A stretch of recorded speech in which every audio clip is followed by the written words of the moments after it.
Welcome back to Forgotten Working Class Podcast. I am Tiffany. I'm John. Today we have with us Jesi. Jesi, thank you for being here with us. Thank you so much for having me. I'm really stoked to get to share my story on your platform. We are honored to have you here with us. For everybody tuning in, you can find Jesi on TikTok with almost 300,000 followers at Jesi Stracham. Yeah. And on Instagram with over 100,000 followers at her name, Jesi Stracham. Again, thank you for being here with us. Where are you calling from? I'm from Charlotte, North Carolina, so on the East Coast over here. Awesome. How old are you? 31 years old. Okay. Yeah. Are you in a relationship? A situationship. Okay. Even when you're married, it's the same way. Okay. So what do you do for work? I'm currently a fitness and nutrition coach and a public speaker. I previously was an orthodontic assistant, but left my job earlier this year to go coaching full time and just pursue my passion. That is awesome. So what kind of fitness are you coaching? So a lot of nutrition. We talk about how food serves you, helping people understand food. Because in reality, we just don't have a concept of what food is, how it serves us, what the heck's a macro, right? All these buzzwords that are going around, gut health, micronutrients. And so we really break it all down and just make it understandable. And our goal is not to restrict, it's to gain an understanding of how food's going to serve you and the longevity of your independence. Especially as a wheelchair user, but also non-disabled people. Like everybody needs to pay attention to how food's serving them now, but also 10 years from now. Absolutely. We talk about all the time how food is so different here in our country compared to other countries, and it's horrible. Yeah, if you look at our food and like look over at like the UK, almost like a good 70% of the stuff we have is completely outlawed over there. Yeah, it's banned. It's crazy. You see a lot of our candies in the UK have this warning label slapped on it too. And it's like, we're giving our children this. Yeah. And being a disabled person, you see the disabled community and the uptick in chronic illnesses. And it's like, what's the deeper root of these chronic illnesses? What's causing this? Is it the fact that we were raised on TV dinners and soda pop, right? Like there's a lot that goes into it, and a lot that I have found. I recently commented on a video where a woman was comparing grocery store meat to butcher shop meat, saying that there's no difference. And I was like, I have a spinal cord injury. When I eat meat from the grocery store, I poop myself. Straight up. If I have a steak from the grocery store, it goes right through me. The butcher shop, that's never happened. If I eat pork from the grocery store, my nerve pain just goes nuts. From the butcher shop, that's never happened. So you can't tell me that there's not a difference in the two, considering my body is telling me. Yeah. Yeah, you make a good point, because that is true. I mean, John has a weak stomach, and I don't have a weak stomach. I just have a stomach where once I eat something, he's got to go. Right. It don't take long to process it.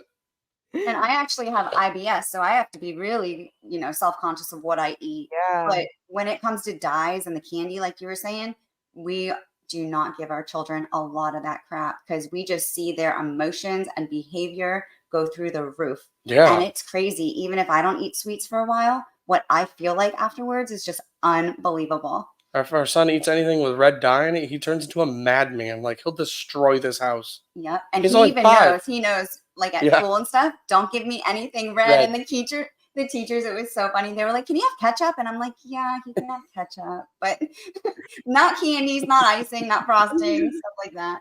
It's so funny because so I'm very fortunate. I live in the middle of like nowhere, essentially. I'm 40 minutes outside the city of Charlotte. And so we have a little butcher shop 5 minutes from the house in our small little town. Literally, we don't have a grocery store, but we have this butcher shop, and they raise all the animals and then they're locally sent off, and then they bring the meat back, cut it and everything. But the reason that they opened was because their one son was having such negative effects from the meat. Like, he would eat pork and it would just completely destroy him, almost taking him into like an autism type presentation, where when you talk to this kid right now, like he's not autistic at all. So it was very interesting, that side of it for me, of like hearing their story of why they actually started raising meat to begin with. It's because their kids were having such negative effects from the grocery store meat, and that's what they narrowed it down to. That's crazy. How do you feel about keto? I personally don't do keto. The high fat, again, runs Yeah. right through me. And so when I first started coaching, I was like, I'm going to try all these fad diets. And just so when my clients come to me, I can explain from experience, right? Personally, Whole 30 is my favorite of all. Eating nothing but whole foods like that, you feel incredible. It's just extremely expensive, extremely hard to stay disciplined in. Keto, same thing, very hard to stay disciplined in because you have to maintain ketosis. You Yeah. have to, and everything has carbs. Everything. You look at cheese, you look at yogurt, you look at anything packaged, right? Everything has this astronomical amount of carbs. But then also think about the fact that our body uses carbs for energy. Our muscles use the carbs as energy. Fats, it is an energy source, but not as much as carbs. Whereas when you're in ketosis, you're using ketones or the fats for that energy. And so it's a different energy source. And as soon as you knock yourself out of ketosis, you're just doing yourself a disservice. So I don't ever really recommend it for that reason, is because you have to be very strict with yourself and disciplined with yourself. But also, again, I work a lot with a lot of wheelchair users with the neurogenic bowel. That amount of fats is going to go right through you. It's going to throw off your gut health, your whole entire just gastric system of getting your bowels to move through. And I lost 4 pounds in my legs within 3 weeks. And I'm like, the last place I need to lose weight is in my legs. And Yeah. so, and a lot of that is the water weight, because carbs hold water. And so when you reintroduce a regular diet, if you're not macro tracking, then you're going to put that weight right back on, because the carbs, the reintroduction of water with the carbs. I personally macro tracking. That is the easiest way to lose weight. It's a numbers game. You're putting a certain amount of protein, a certain amount of carbs, a certain amount of fats in your body to serve your goal. You can manipulate your weight so easily with macro tracking. It's literally the one thing that, as long as you don't have a crazy hormonal issue, it will get you results, guaranteed. I always recommend 1 gram per pound of body weight when it comes to protein, because protein, literally, people think protein is going to make you bulky, make you fat, and it doesn't. Protein's what makes you lean, what gets you cut, what makes you toned. If you're looking for a lean, toned look, you want to prioritize protein, whole food protein sources. And if you're going to supplement, make sure that supplement says low temperature processed, because a lot of these supplements out here are processed with a lot of chemicals, with a lot of heat, and that denatures the protein or breaks down the protein, and your body can't even absorb it properly. So you're just taking in basically these empty calories that your body can't absorb. So always, always, always, if you're going to supplement, do not skip on quality. Like, when you're using greens, I always say First Form or AG1. When it comes to supplements, I personally use First Form just because I know they're made with quality. I recommend them for my families, recommend them for my friends, my clients. But like, read your damn labels. That's the biggest thing I have to say, because too many people are just out here, I'm going to buy all these supplements and implement them, but you're not reading the labels. You don't know what's in them. I personally, like, when it comes to protein, I love First Form's naturals. They just released a level 1 natural, which is like a meal replacement natural. And then I use their post-workout natural. The flavors are limited, but it's very small amount of ingredients. It's low temperature processed. It's going to help you get those results at the end of the day. Very cool. So you said quite a few times disabled and spinal cord injury. Do you want to talk about a little what happened? Yeah. So I was a passenger on a motorcycle, and a woman was not paying attention, made a U-turn in front of us, and the driver of the bike didn't stop in time. And it was a crotch rocket, so your little sport bike. The passenger sits higher on a sport bike. So what happened was, this SUV makes this U-turn in front of us. The driver goes through her back window, breaking his leg. I went over the SUV. I broke my back in 2 places. My chest collapsed.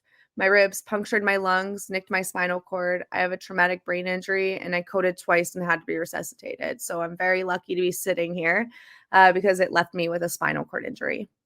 I'm glad that you consider yourself lucky. That's very humble to say. I How feel old? very fortunate. I was 22 years old. I was reckless. I'm writing my book right now, and it's been very hard reflecting on who I was before I was injured because it's complete opposite to who I am now. And when I talk to some of my friends and my friends' parents that I knew well before I was injured, they're like, "You weren't a bad person. You weren't a bad person." I was like, "But I was, man. I used people. I did drugs. I drank every day. I didn't love myself. I gave my body away to numerous different men. I was never faithful." And I think that the spinal cord injury made me love myself. It taught me perspective, and the biggest thing is it gave me my faith. I was an atheist up until the day before I was paralyzed. I went to my ex-boyfriend's grandmother's funeral, which him and I were together for almost 4 years, so she was my adult grandmother. And when the pastor was speaking, I just felt this warm calmness come over me, and I was like, "Man, Granny, God's got Granny. There's a God and Granny's going home and it's going to be good." And the next day I'm in this accident and I saw my own grandmother who passed when I was a child. And she said, "Jesse May, it's not your time. You can't stay with me and I can't stay with you, but you have people to get back to and things to do. So you have to go now." And I woke up. I told my mom this. I was like, "Mom, I saw Grandma Boyce," which was her mom. And my mom just like went sheet white. She told my dad, she's like, "She died, John, she died. She died." And my dad's like, "Jackie, you're full of shit. She didn't die." And definitely got my medical records later to submit to AFLAC. And my dad read that and just was like, "Holy crap, I cannot believe she's still here." So I knew from the beginning that I had a bigger purpose because I saw my grandmother and she told me that, which is the only thing that honestly kept me alive in those early days. I had a 22 rifle in the corner of my room. And I remember just looking at that thing and I'm like, "This is a 22. Like, I'm just going to mess myself up worse. I'm going to give myself a worse brain injury if I tried to blow my brains out right now because it is a 22. It's not going to do anything." And I gave my gun to my dad and I was like, "Hey, I need you to take this before I make a decision that I can't undo." And I'd be lying if I said life isn't hard some days today and I still don't feel that way of like, "God, when you're ready, take me." But I give it to God. It's not my decision anymore. I have my concealed carry. I carry a firearm. I shoot firearms. And I would never take my own life because there's just such a bigger purpose and I'm not the one to make that decision. And I think that's the biggest thing my faith has given me is trust in my purpose and my path and why I'm here. So many people look at religion, right? And they're like, "Oh, they turn their nose up to it." I'm not a religious person. I'm guided by God. And I think there's a big difference in the two. You're making me tear up. Like, I'm so humbled by you and that you love yourself now. It is so hard just to be a person here on this planet. And the way you see things is just truly incredible. And that's why I wanted you here because I love seeing you like when you're strong, when you're breaking down, when you're showing all of your real and raw emotions. I adore you. Like, thank you. I'm No, so glad that you love yourself because it is hard for everyone. it is. It is And I think regardless of if you're a man, a woman, paralyzed in a wheelchair, not any disability, no disability, a mom, like regardless of who we are as human beings, it is so hard to love yourself. And it is a daily practice. It is something that you have to work on daily. And I think what really switched for me was when I took control of my nutrition. So, because it's the only thing I could really, truly, fully control. I can't control my body. I can't control my bladder, my bowels, my legs, right? I can control my nutrition. I can control what's going in my body. So when I took control of that, it gave me some sense of control back over life. Then I made it a priority to get some kind of movement every day, whether that's standing in my standing frame, getting in my leg braces, moving weight, whatever it is, I get movement every single day. And then reading 10 pages of a personal development book every day. Because when you're reading somebody else's experience, you can apply that to your own life and you don't feel so alone in the struggle of being a human being because being a human is really hard, especially in this day and age. Like, it is not easy to be alive, right? And you have to make the best of the situation. Number one, no one gives a shit what you're going through. Like, no one cares that you're struggling. No one cares how bad it is. And the less you try to get other people to care about your struggle, the more that you're able to address it in your own life and move forward from it. But I found early in my injury, I was this, well, because I'm a wheelchair user, you should feel bad for me. Because of my disability, you should feel bad for me. And when I flip that mind frame and say, you know what? Nobody should feel bad for me. I'm just going to own it because everybody's got their own thing they're going through that feels just as hard as me being paralyzed feels in my own life. Because before I was injured, I struggled with things that felt just as bad as it did when I found out I was paralyzed, right?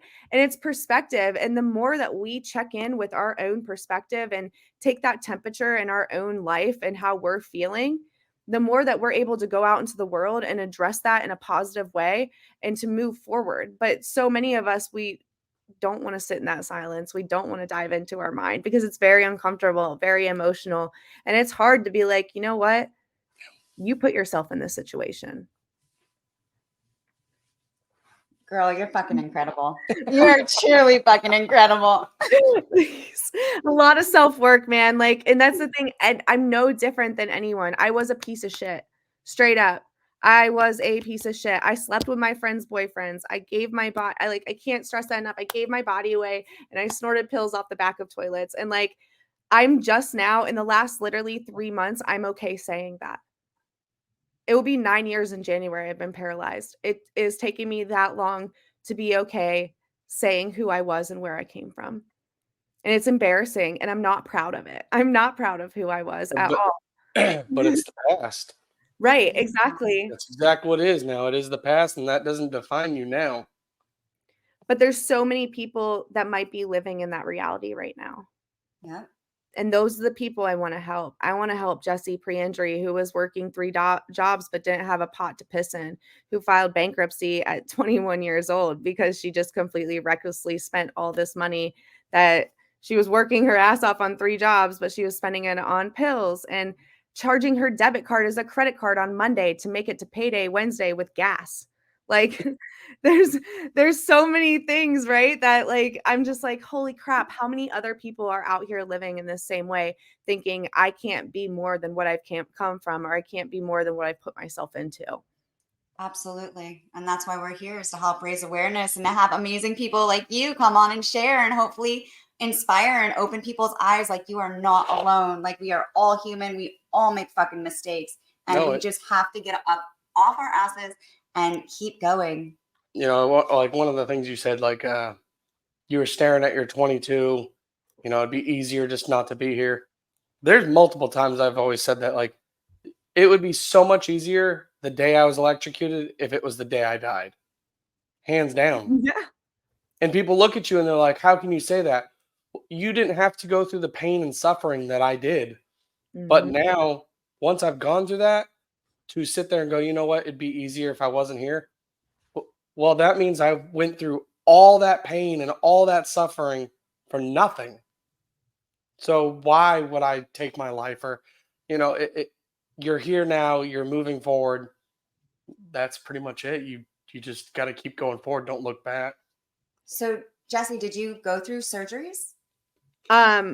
Yeah, so initially they fused my spine and they put a research device in my spinal cord. So my parents signed for me. I was, like I said, I was 22 when I got hurt. So my parents were my people that handled all the medical decisions when I was unconscious. And my surgeon at the time came to my parents and they're like, hey, there's this clinical trial. We'd love to put her in. And my mom said, is this the only thing that's going to make her walk again? And they're like, this is her only opportunity to walk again. And so my parents signed me up. They put this little tiny thing in my spinal cord. It was about the size of a grain of rice, but looks like a cotton roll at the dentist office. And it's called a neuroscaffold. And the idea of it is to reconnect the disconnect of my spinal cord. So I have this SD card. Eventually I'll post it, where they're irrigating out like my actual spinal cord. And then they like put this little device in and they sew it back up. And then they That's cool. Yeah. So I never met any of the markers in the trial though. So I never met, like, within 30 days, you're supposed to get something, within 3 months, 6 months, whatever. There was 17 people enrolled. Of those 17, 7 of them went from a complete to incomplete injury, which means they could feel their butthole. And then of those 7, 4 went from an Asia A to an Asia C, which means Asia A is no motor function, no anything. Asia C is you have motor and sensory. So those 4 went to a C, which is huge quality of life, huge improvement. They stopped following you and doing the test at 2 years. I didn't start really recovering until 2 years. And I didn't get the most recovery until about 5 years in. So I actually have full sensation in my legs. It's not the way that your normal sensation feels. It's more similar to like when you go to the dentist and they numb your face and it starts to come back. That's how my legs feel. So I It's feel like the pins pressure. and needles. Right. I feel pressure though. I feel touch. If somebody rubs my leg, I can feel that. I feel hot and cold. It's just a lot more intense. So I can't let my leg hair grow out because that irritates it. But it's been very cool. And then I have hip function. So I was initially paralyzed from the middle of my chest down, so nipple line down. I had no function, no movement, and then now I'm starting to regain a little bit, which has been amazing. So that was surgery number 1. 3 years into my injury, I broke my spinal fusion. So I broke one of the rods. So they went in and I broke the 2 screws in the bottom. So he did a cut in the top, pulled the broken rod out, put this little thing in to fix it. And then he took the 2 broken screws out of the bottom, cut the rod shorter because that part didn't need it anymore. And then fast forward to March of this year, I broke the spinal fusion completely in half, where the revision previously was, and then the other rod. So it was just completely detached. So I had my 3rd spinal fusion in August, where they removed all of the hardware and put new hardware in because my lower break, the lower of the 2, I had a break high and a break low. That bone never healed. So it's still unstable. So I was a little unstable this summer. That's why I was in a back brace for the entire summer. I did a mental grit and development program called 75 Hard to prepare for surgery. For those that don't know, it's 2 45-minute workouts. One of them has to be outside regardless of weather, a gallon of water a day, pick a diet, stick to it. I do macro tracking with whole foods with a goal of protein and calories. Read 10 pages of a nonfiction personal development book, take a progress picture, no alcohol, cheat meals, 75 days. So I started it 76 days before surgery.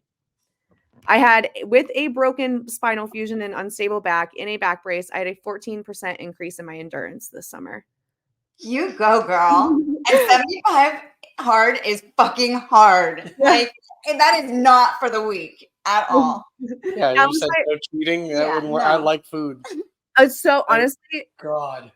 what it does for you mentally is irreplaceable. So that's my 2nd round doing 75 hard. And that's why I knew because when I was going into surgery, I was like, I just don't want to die. I don't want to die. And that's all I could think about was dying. And I'm like, I need to get out of this mindset. What's going to do it? 75 hard. So I decided to commit to it. And during recovery, so I actually just had all of my restrictions lifted the day after Thanksgiving. So I am back to lifting weights. I'm back to normal. But I did phase 1, which is like the next step of the Live Hard program in 75 Hard. My 2nd month post-op, whenever I was allowed to start lifting light weights. So I'm still doing the program. I'm still sticking to everything. I'm in a bulk right now because it felt like the best time to bulk is winter, right? And I'm trying to get stronger for next year because I want to compete in High Rocks to raise money for my nonprofit. But it definitely, like, preparing for surgery is the best thing I could do because I was discharged from the hospital in 3 days. They literally sent me home. I was off pain meds within a week. I was on a flight to Baltimore to give a keynote speech within 3 weeks. I went to Richmond to film for 5 days for a series because I act a little bit. I was in the series, one of the lead characters. So 5 days of filming within 4 weeks post-op. Like, I knew I had all these big things coming after surgery. So that's the other reason I prepared. And so many of us, when life hits us, when bad things happen, we stop doing the things that allow us to continue to get closer to where we want to be. And it's like, why do we stop these things? That makes no sense when we are still capable and still able. And so, like, with my platform, with everything I do, my goal is just to inspire everybody to get out and live life, man. Like, don't wait. Don't wait. What you do right now, right this second, is going to matter for 10 years from now. You're not going to see it right away.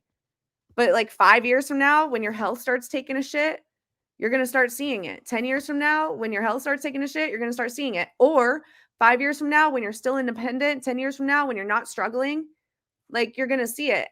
I was a week post-op and I couldn't eat. I was anemic. I got a UTI. So I did have a little bit of complications. And so I had no energy and I just had this gnarly UTI, which affects you with a spinal cord injury a little bit more intense. And I looked at my roommate and I said, is this what normal disabled people feel like? Because I don't struggle with my health because I am so proactive in it. Because I am proactive in making sure that I'm independent as long as possible because I got injured at 22 years old. I'm expected to live a full life. I don't want people taking care of me. Are you fighting crime at night too? Like Right. what superhero What are can't you? you do? What can't Jesi Like, do? tell us the truth. We know now that Jesi, that is your, that's your day name and stuff. What superhero are you going by?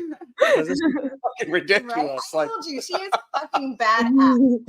Everything about you. is there an outfit that you've picked out for this, or Right. Jesus, man? I have a couple of wheel friends that call me the Cripple Goggins.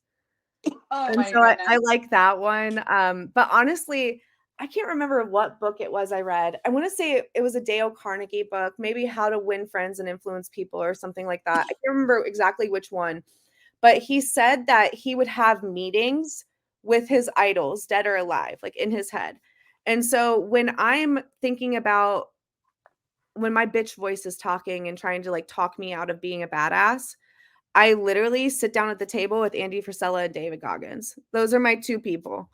And I'm like, all right, tell me how I'm being a little bitch. And like, I need to keep going. And I'm like, that's having mentors like that, even though I don't know them like I know Andy a little bit, but I don't know them personally, right? I don't have daily conversations with them. I still consume their content. I know how they operate. And so I check in with that. So have people that you want to be like and then consume their content. And then when you're feeling less than, when you're feeling like you're not able to do it, you check in with them and like talk to them, like when they weren't able to do it because you've consumed, like I've consumed enough of Goggins and Andy's content to be like, okay, David Goggins has had these moments too where he bitched out. And then what did he do? He got up and did it anyways. So like in the morning when that alarm goes off, I'm not going to lie, I snoozed the alarm this morning, but then I woke up again like an hour later and I was like, all right, you need to go. Like it's time. It's time to move. So there are times where I snooze the alarm. There are times where I'm not completely on. I'm not a super human, but there's a lot more times where when I don't feel like it, I just still make the choice to do it. Yeah, you just have to keep pushing yourself and push. I love it. Thank you for coming to my head. My inner bitch is telling me not to. I'm going to say, well, Jesi told me to fucking keep going. WWJS, what would Jesi do? Right? Love it. Oh my goodness. So I was telling John, you did something incredible in your chair. And that was you got to crowd surf. Oh yeah. Please tell us about that. Wild. So First Form has a event called Summer Smash. And it's literally just all these fitness people coming together. It's working out. And then there's a concert. And I'm like, what better time to crowd surf than around all these strong ass humans that lift weights nonstop? Like, let's go.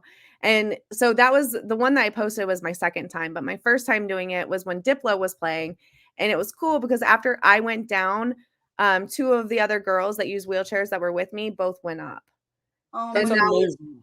Yeah, it's that for me, right? Like the fact that these girls that might have never done it got to go up and do it. And then this year my roommate got to do it. And so it's really cool to be on top of the crowd because we're so used to being butt level, right? And it's like, oh my gosh, we're on top of the world, just sitting on everybody. It's a really cool experience. And I think being a wheelchair user is a really neat experience. I would never choose it. Don't get me wrong. I would never choose to have a spinal cord injury. But I'm very grateful for the life experience it's given me because I've got to experience so much more life because of my disability, because I use a wheelchair, because of the perspective it's given me. It's allowed me to live more. I've done more since being a paraplegic than I ever did when I was walking. So I'm going to stop you there. And I saw one of your posts that said that you wanted to be able to put up a tent on your own. Yeah. Something like that. Like you're camping. You're doing everything. Mm-hmm. Yeah. Unreal. I've drove to California and back from North Carolina. So I've drove coast to coast. And then I've also drove the entire East Coast from Florida all the way to Maine. The California trip, I did it 3 times by myself. I stayed with other wheelchair users that I'd met in support groups and online. And so it was cool because I had an accessible place to stay for all of my stops mapped out. And I've built amazing relationships with people that just get it. Right. And I've got to meet all these people I probably would never have got to meet had I not experienced life this way. That's how we feel. Exactly. And meeting you, like, what an honor. We've made so many incredible friends on this journey. It's humbling. It really is. Best part, because you're like, wow, it's that human interaction, right? Like human connection is what we need. And I feel like so many of us are like, oh, I'm going to be alone. I'm going to be alone, which I say that as well. Like I am a loner, but I also need that human connection. I need people. I need to talk, to bounce ideas off each other, to vent. Like we need that. Yeah. And trying to isolate yourself from that is not the way to do it. Like my roommate, she was paralyzed for 10 years before she found the community. And she found the community through my nonprofit. And then she's like, this is what I went to school for, was what my nonprofit's doing. And I was like, well, I mean, I need someone to help me run this thing. I've got irons and all these fires. Like I need to delegate. And she's like, cool. I was like, would you want to move in together? Because she was from Wisconsin. And she's like, yeah. Well, then my mom's like, why don't you guys just rent the basement from us? Because the whole basement of my parents' house was set up for a wheelchair user before I was paralyzed. So it had a roll-in shower, bars beside the toilet. All we had to do was put a ramp and a lift in. God thing, 100% Oh God my thing. goodness. Like I have fucking chills. Like Right? It's amazing. I see now why my life was so hard when I was an atheist, because I had no purpose and I had no guidance. And now I see where all these times that God like popped up in my life to try and pull me out of being a shithead, and I didn't listen. And then I moved home a year before I got injured. My parents bought this house 2 years before I got injured. And so it's like how soon we were set up. I just thought the shower was that big. I was like, damn, people are filming pornos in here because it's a big shower. No, it's a really big one. They're like literally what I thought when I moved in. Oh my God. Shower. No, it is for a wheelchair user. And I then learned that obviously later on. So my roommate uprooted her whole life from Wisconsin, moved in here. She joined me for fitness and nutrition coaching. She's lost 100 pounds with me. She learned how to transfer on her own without a little board. So a lot of times people use a slide board to transfer. You have to carry it with you everywhere. It's really a pain in the ass. We taught her how to transfer without that. Taught her how to get her chair in the car and transfer into a car without the board. Taught her how to go to the bathroom on the toilet and how to use a catheter that doesn't have a bag. Got her permit this summer. So she was drinking and driving at 20 and got paralyzed. She is 33 now. So she has not drove since then. So we got her permit. that's exciting. And it's like, that's why I do what I do, right? It's people like her that didn't get the same care that I got, don't have the same initiative to be like, I'm just going to figure this shit out and make the most of it. Like so many people just get handed what they get handed when they leave rehab and think that's all their life is. And that's what they do for years and years. It's like, no, wait a minute. We can do so much more. That's why I've done Tough Mudder. That's why I did 15 Tough Mudders. And I helped to get the adaptive initiative started there. So more adaptive athletes can go there. That's why I'm going to do High Rocks, to bring awareness to adaptive athletes, to say, hey, you can go out here, you can adapt this, and you can still have a good time with all these other athletes. There is not enough support for no matter what you're going through. There just isn't enough people out there who are willing to talk about it. And I thank you so much for talking about all of this, because when you leave the hospital, there's no like, hey, you can go here, you can go there, you can talk to them. There's not enough. And the world that we're now living in, thank goodness people are beginning to talk more openly, because we need more support on so many different things. People need to know where to go and who to turn to. It never should have taken her 10 years to find support. That's crazy. Right. Well, so last year, or no, 2022, May 2022, I launched the first fitness app for wheelchair users by wheelchair users called Wheel With Me Fitness. This year, today is our official relaunch, rebrand. I decided to partner with another wheelchair user who is doing amazing things in the wheelchair fitness space. She's the best adaptive trainer, in my opinion. She's incredible. And I was like, well, What do we do with competition? We remove it because we're going to join forces. And so now we're splitting. We've rebranded to Wheel with Me Adapt Fit. We've combined our forces together. And so the app is actually Wheel with Me Adapt Fit now, which is super cool. But one, the power of collaboration. We get a lot further when we work together. Absolutely. But two, go first. Be the one to do the damn thing. Just because someone else didn't do it doesn't mean that you can't. In 2017, I asked my buddy, he built this app called I Access Life, and it's the Yelp of accessibility, essentially. You rate and review businesses based on their accessibility. And I was like, dang, Brandon, how'd you start that app? Do you think I could start a fitness app? And he's like, no, it's so hard. You can't do it. And I was like, damn, okay. And I just took his word, right? And I was like, I'll just start a Facebook group. So I started this Facebook group. And then this app developer reached out to me and he's like, hey, there's no fitness app for wheelchair users. I think you should be the one. Let's do this thing. And I'm like, all right, let's do this thing. And so That's we did. awesome. Yeah. And so now the app was born and now it's just getting better because we have this collaboration with Nikki, and I'm so excited for where we're going because it's just getting started. Congratulations. Now, like truly. Going back to you saying that, somebody has that accessibility app, we've seen that you have a lot of issues with hotels. Oh. She was showing me a lot of these videos. And I wanted like, to cry. The one where you're sitting across from the shower to turn it on. I was like, who designed that? Like, who was like, this works perfect. They can't even reach it. They'll just sit here. Right. You have to I was turn like, the that's water on ridiculous. before you get in. Yeah. And that is the main design for most roll-in shower hotel rooms. Like if you get a hotel room with a roll-in shower, that is the design you're going to be faced with most the time. It's very rare that you can reach the water handle. That's so crazy. For everybody who's watching and listening, you were literally sitting on the bench in your towel explaining, that your arms were not strong enough at the time. 4 or 5 feet away from it. Yeah. Yeah. It's ridiculous. It's I haven't posted it yet because my friends, she's like, I can't believe you posted that picture of you naked like that. And but it was I asked for a roll-in shower, and I get into the room, and there's a small lip on the bottom. Okay, whatever, we'll figure it out. Can I get a shower chair? So I go back to the front desk. I'm like, can I get like a shower chair? And she's like, oh, well, the only thing I can find is this. And she comes out with like a waiting room chair. Like cloth on it. With the Yeah. And I didn't even, honestly, I was just like so blown away when I went to take the shower. I didn't even think to put a towel on the cloth or anything. And so my friend's like, I can't believe you put your naked butt on that cloth. And I'm like, I didn't even think about it. Honestly, like I was just like, I think that's one of the first things you said. But what are You were like, do oh, in she's that sitting situation? on that chair. Who knows where that chair was? And I was like, that's true. I never even thought about it, right? Like I was just like, I just need to get this shower done. I need to move on with my day. Yeah. Like I don't have time. I don't have time to like deal with the fact that the world's not accessible. This woman gave me something to make it work.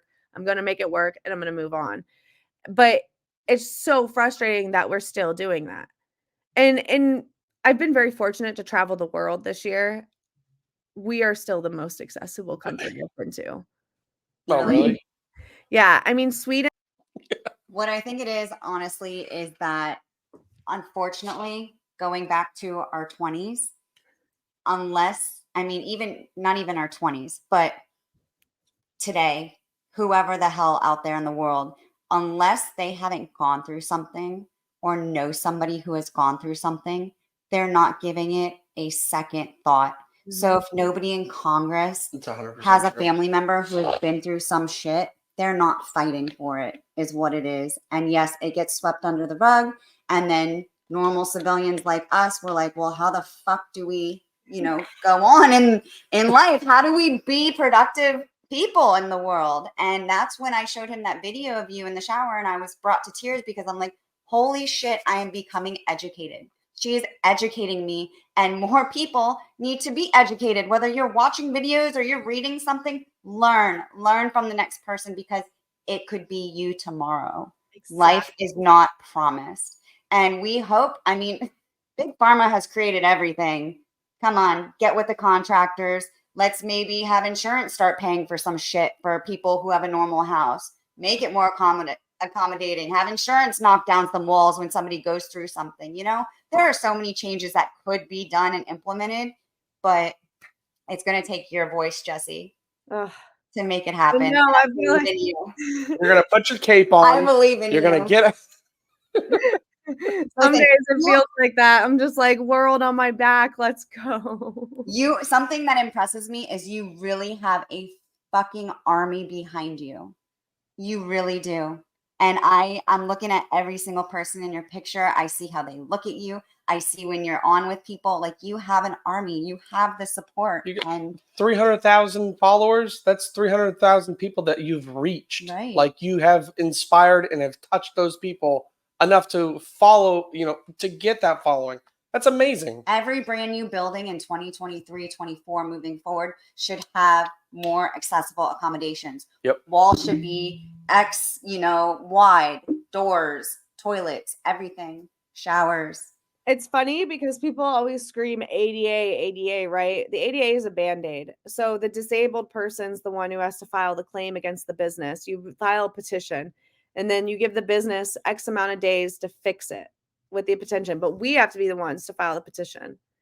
So it's out of our pocket. We have to be the ones to pay the attorney. We have to be the ones to do it. That's ridiculous. Well, and it's not fair really to the business owners either, because they could be just renting space from somebody. They're not the actual owner of the establishment. That's true. They have to go out of their pocket. So why not make insurance pay for this? Well, and it's also, you look at, so I worked at this orthodontic office, and I could only go in through the front door and then go into, like, it was a building within a building, right? And so I could only go in the front door and then go in through our office, where there's a back door where the employees would go through. So there's only one way in and out. If there's a fire, there's one way in and out. The dental office next to us, their front door is next to our back door. But all of their disabled people, they had to take in through their kitchen, through the back break room, and then into the office. They can't come through the front door because there's no ramp there. So I asked the building, I was like, hey, you guys are repaving, can you repaint the lines on the accessible spots because people park in there? And then could you, since they're repaving, all you do is add a small little ramp right here. Could you add a ramp? And they're like, we already have a ramp. We don't have to do that. That's exactly what they said. We meet ADA. We don't have to do that. And that's the way that everybody looks at it. And it's like Dana Lynn Bailey, her husband, Rob, him and I were talking at Coaching Con earlier this year. And he was saying, like, they just built their warehouse out in Montana. And he's like, we finished building. And then the contractor's like, oh, we have to do this ADA stuff. We've already spent all of our money. We're already at the end of the build. I'm like, yeah, just do whatever's cheapest. And that's what's happening. We're the last thing thought about. And it's frustrating. But that goes right back to what you said, where if they've never experienced this, never had anybody in their life to experience this, they don't know. They don't care. They're just, whatever. We already have one. Sorry about that. What's frustrating, I think what's most frustrating about it is this is the one community that it doesn't matter who you are, you can be added to it. Yep. It doesn't discriminate. It doesn't give a shit about your gender, your social class, your skin color, or any other of this bullshit we have going on in the world right now. It doesn't care about any of that. It could happen to you at any moment. Disability is the only thing that doesn't discriminate. So why are we not more proactive, especially with the rise of chronic illnesses? If we aren't going to fix nutrition and the food in America, then okay, we need to go ahead and get accessibility, because we're all going to end up in this position anyways with the rise of chronic illnesses. I mean, you're absolutely right. And think about the rise in car accidents. People get old. It's genetics that you get old and you become weak and then you start falling. Why not just make houses more accessible for your whole lifespan, or the what ifs? You have a friend who's a wheelchair user. Why aren't every house just built to accommodate everyone? Yeah, so if you're a general contractor and you're watching this video, get on it, boy. Come on, let's do this. Can we stop with the stairs? Yeah. Right? Nobody likes climbing stairs. I don't care if you have a disability or not. I don't like climbing stairs. Right. And then think about, okay, moms with strollers. elderlies with rollators and walkers. Like, it's not just disabled people. It's crazy. And I could go on forever. I'm just like, no, but I appreciate you being so honest and open with everybody because, like I said, it was eye-opening and I am constantly educating myself. And had I not seen that, I would not have known until I met someone who explained that to me. And, we have friends who are wheelchair users, but they haven't traveled yet. So they haven't experienced that. But being in their own home, they're pretty much couch and bedridden. Yeah. So I get that aspect of it, but you are traveling and you are making incredible things happen in your world. So it absolutely needs to be more accommodating for you and everyone else. I mean, and if it was, right, more people would probably travel. I feel like society disables us more than we are.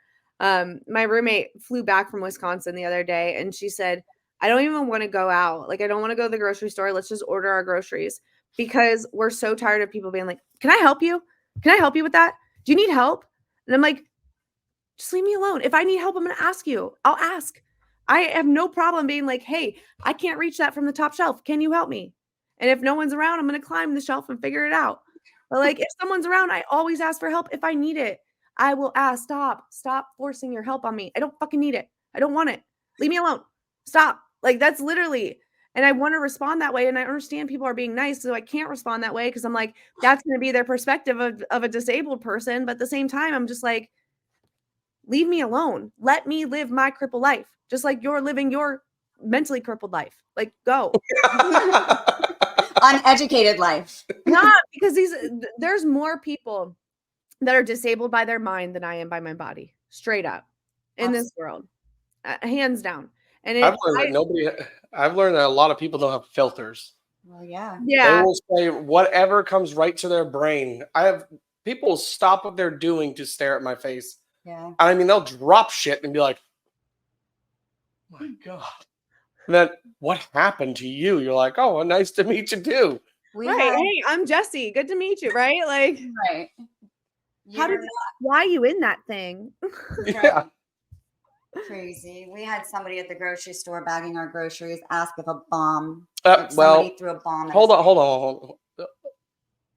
on. He was mentally special, and when he opened his mouth, it was like, all right, you could tell. And then he said, did somebody throw a grenade at you? And me, which, I hear people talk about. So right now it's so normal for me that I completely forget what my face looks like half the time. So when he did that, it caught me way off guard. And I was like, what? And then the cashier, she was like, oh my God, this isn't happening. And like looked over at him and I was like, wait, what did you say? And he said, did somebody throw a grenade at your face? And I was like, no, why would you say that? And he goes, because your face looks like it. And I was like, oh, I was like, no, I was like, that was electricity. It was all burned off. And he was like, oh, well, it looks like someone threw a grenade at you. And I was like, it does, doesn't it? New story. I was like, cool. I said that kids and anyone who has an intellectual disability, I automatic pass, especially kids. Like, kids, I love kids. Yeah, I'm like, let them ask, let them learn. Like, that's how we change the future. But adults, I have no tolerance. The worst is when people ask if you can still have sex. Oh my God. That's the one. Not personal at all, right? Oh, on dates, that's like dating, hands down. Can you still have sex? I'm like, oh no. The doctor showed it up. They called it a lost cause. They said I couldn't feel it anyways. Like, that's always my response. Because fuck you. You're an idiot. A lost cause. Said I couldn't feel it. Like, no. Yeah, I can still have sex. I can still have kids. My body's completely functioning. My legs and my bowel and bladder just don't work properly. Like, that's it. Personally, I don't have issues because, again, I'm so proactive. Food is power. When I fixed my nutrition, so many of my issues changed in this injury. My bowels became more normal. My bladder, I stopped getting UTIs altogether. When nerve pain, I hardly struggle with nerve pain. Like, all of these things that people constantly complain about, a lot of times is a nutritional fix. And that goes across the board. disabled or not. You have these non-disabled people. I'm so tired. Well, what have you ate today? Oh, packaged food, carbs.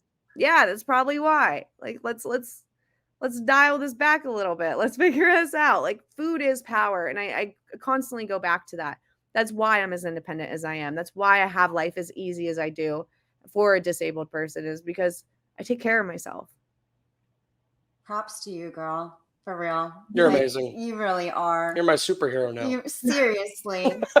And before we I'm gonna send you a cape. Right? I am. We're gonna make it. We're gonna make you a cape. Perfect. With American flag on the back, your name. Oh, we're making it. I might also send you, like, we're gonna have to record like a little soundtrack of Kid Rock's American Badass, and you're gonna have to play that everywhere you go. I have this little this recorder, and all of a sudden it's like it just goes off. You can hook up speakers on your wheelchair and you just blast it everywhere you're rolling around. Eagles flying overhead. Right. Oh my goodness. So before we sign off with you, what is your most inspiring words for wheelchair users? What? Obviously, food is your strength. You've realized it helps you tremendously. But what? And you also said that when your inner bitch comes through, you think of your role models. Other than that, I'm listening to you. I am learning from you, and you are educating me so much, and I appreciate it. But what else do you have for others? Take a step back and look at what you can control. Focus on the controllables. If you focus on other people's actions, the lack of function you have, things that are out of your control, life is going to spin out of control. It's going to feel overwhelming. It's going to feel insurmountable. You're not going to be able to overcome life. When you solely focus on what's in your control, what you can do, what you have, gratitude for those things, right? It changes the whole game, because then you become untouchable. And when you become untouchable or unfuckable, that in itself, like, I don't give a fuck what anyone says to me. I don't care if you like me. I don't care if you don't. There is over 8 billion people in this world, and I definitely have not liked everyone I've met. I don't expect everyone to like me. I don't give a shit either. Like, I like me. Your like is extra. That's what Lisa Nichols says. I love that saying. Learn how to love yourself. Learn how to control what you can and focus on those things. And everyone else, fuck them. They're not living your day-to-day life. We as a society have got stop letting other people dictate what we do and don't do. And words. Like, words, you're the one who gives them power. You, as an individual, you give words power. And if somebody says something that hurts your feelings, you're giving it the power to hurt your feelings. If you're just like, that's your opinion and it's not true, that's their opinion and it's not true, and you move on. But stop letting other people dictate your happiness. Hands down, that right there, what you just said, is the most real life inspirational speech right there. Hands down, it really is. That what you just said. You make me want to cry. Like, there was no, like, that's real life. Fuck them. Right. Everything you just said, that's real shit. I don't know if it's okay to say this. Like, I never want to offend anybody, but because I'm not disabled, so it's a very awkward seat for me to be in, and I will admit that to everyone. But you have me. Right. But I know, okay, and it's going to make me emotional because I have, my own fair share of stuff going on, but I'm not technically disabled. But I know if in my life, if anything ever were to happen to me, that because of John and because of Jesi and because of all the amazing things and people, all the amazing people that we've met and all the incredible things that you guys still do, that I will be okay too. And if anybody's watching this, if anything ever happens to you, you will be okay too in your own new ways. Like, and I hope that's not offensive, but having you guys in my life and educating me and teaching me, and like, tomorrow isn't promised, like we talked about. Anything can happen to anyone at any time. And I'm just so humbled Like, your strength is just so incredible. And you're truly beautiful inside and out. And I hope you never stop loving yourself. Thank you. I appreciate that. I appreciate y'all for, having me, sharing your opinions too. I think that that's huge. What you guys do, having this platform, is very important because it takes voices and it takes us. And when I started my podcast recently and I was like, oh, there's so many podcasts out here. We don't need another one, but we do. The voices are needed because the way I deliver it might be a little different from how you deliver it. And people might be more receptive of what you have to say. So like, anyone that's listening, if you are struggling to share your story or figure that out, like, just do it. Just go for it and do it because it's needed. People need to hear what you're going through and how you got on the other side of it. And then find others that are going through your struggle. If you're struggling and can't find the other side, get to other people that are going through what you're going through because you're not alone in whatever you're experiencing in life. No. Absolutely. That, and if you're looking to share your story and you don't know where to do it, you contact us. You do it right on this platform. And Jesi too, she just offered herself. Yeah. Let's go. Let's go. And I will be dropping all of your links in the description for everybody to come and find you. Jesi, we can't thank you enough for being here with us. Yeah, thank you guys. No, seriously, thank you for having me. And if y'all gained some value today, for real, share it with a friend directly. Be like, hey, this helped me this way. I think it could help you. That's how these shows grow, is by you sharing it. It's a grassroots effort. So be sure to share the show. You guys can find me at Jesi Stracham everywhere. But first and foremost, follow at Wheel With Me Foundation and at Wheel With Me Adapt Fit. Give my organization some love. Absolutely. Jesi's going to change the world. Let's help change the world. One person at a time. When you have that petition ready for anything you want, you let us know. Absolutely. Thank you guys again. Thank you. Please never stop. Don't stop. All right. So much love, girl.